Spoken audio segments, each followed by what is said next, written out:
এবং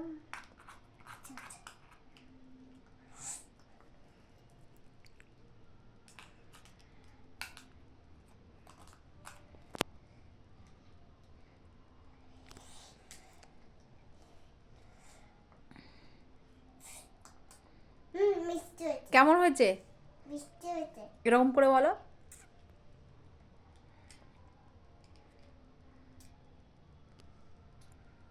শোনো রান্নাটা কেমন হয়েছে? আবার দেখাও। খুব সুন্দর হয়েছে। হ্যাঁ। এবার আমি